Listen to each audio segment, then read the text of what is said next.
अनसुने किस्से के इन पलटते हुए पन्नों में चलते हैं आज उस दौर में जब एक थप्पड़ ने शोमैन की किस्मत बदल दी थी। जी हाँ, हम बात कर रहे हैं हिंदी सिनेमा के दिग्गज अभिनेता रह चुके राज कपूर की। इन्होंने आवारा, श्री 420, बरसात जैसी बेहतरीन फिल्मों में काम किया है। लेकिन क्या आप जानते हैं कि एक गलती और थप्पड़ की वजह से इन्हें बॉलीवुड की दुनिया में पहचान मिली थी। दरअसल पृथ्वीराज कपूर के बड़े बेटे राज कपूर सिर्फ 10 साल की उम्र में बतौर चाइल्ड एक्टर फिल्म इंकलाब में नजर आए थे।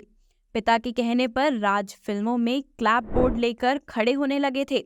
राज कपूर को संगीत की गहरी समझ थी और उनकी फिल्मों में भी संगीत की अहम भूमिका होती थी। 30 के दशक में बॉम्बे टॉकीज एक बहुत बड़ा नाम हुआ करता था। हिमांशु राय, राज नारायण दुबे और देविका रानी ने फिल्म स्टूडियो बॉम्बे टॉकीज की नींव रखी थी। इस स्टूडियो ने कई मशहूर कलाकारों को अपनी प्रतिभा दिखाने का मौका भी दिया था। दिलीप कुमार, मधुबाला, राज कपूर, किशोर कुमार, सत्यजीत रे, बिमल रॉय और देवानंद जैसे सितारों ने अपने करियर की शुरुआत इसी बॉम्बे टॉकीज से की थी।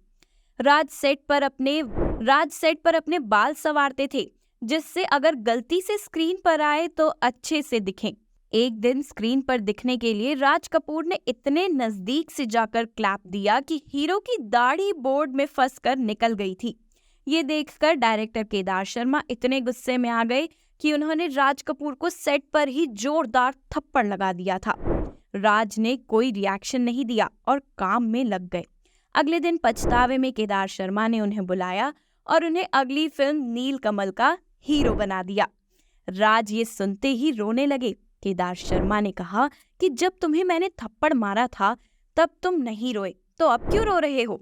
राज कपूर ने कहा कि मैं हीरो बनने जा रहा हूँ, ये खुशी के आंसू हैं। फिल्मों में आने के 1 साल के भीतर ही राज ने अपना प्रोडक्शन हाउस आरके स्टूडियो शुरू किया।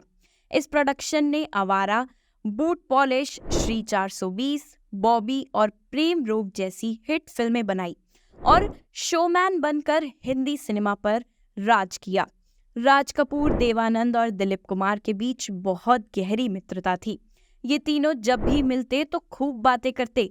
कुछ बातें उनकी फिल्मों की होती तो कुछ उनकी निजी जिंदगी की।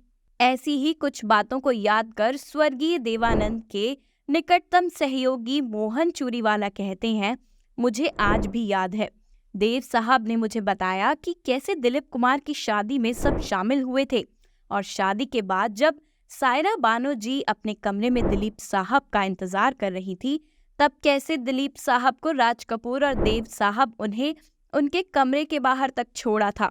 इतना ही नहीं, राज कपूर साहब आरके स्टूडियो में अपना मेकअप रूम किसी और को इस्तेमाल भी नहीं करने देते थे, लेकिन सिर्फ देव साहब को ही इजाजत थी कि उस मेकअप रूम को इस्तेमाल कर लें। राज कपूर के आरके स्टूडियो में देव साहब की कई फिल्मों की शूटिंग हुआ करती थी। इतना ही नहीं, जब देवानंद की फिल्म गाइड रिलीज हुई थी तब राज कपूर लंदन में थे। जैसे ही लंदन से लौटे, बिना वक्त देखे उन्होंने रात 2 बजे देव साहब को टेलीफोन लगाया और उन्हें गाइड फिल्म के प्रिंट घर पर भेजने को कहा। पूरी फिल्म देखने के बाद राज कपूर ने सुबह 6 बजे फोन किया और बधाई देते हुए देव साहब से कहा, दोस्त, कल जब हम लोग नहीं रहेंगे तब हमारी फिल्मों से हमें सब याद करेंगे। राज कपूर के बारे में एक और कहानी मशहूर है कि वो कभी बिस्तर पर नहीं सोते थे, हमेशा जमीन पर ही सोते थे। उनकी बेटी ऋतु नंदा ने बीबीसी को बताया था, राज कपूर जिस भी होटल में ठहरते थे उसकी पलंग का गद्दा खींचकर जमीन पर बिछा लेते थे। इसकी वजह से वो कई बार मुसीबतों में भी फंसे हैं।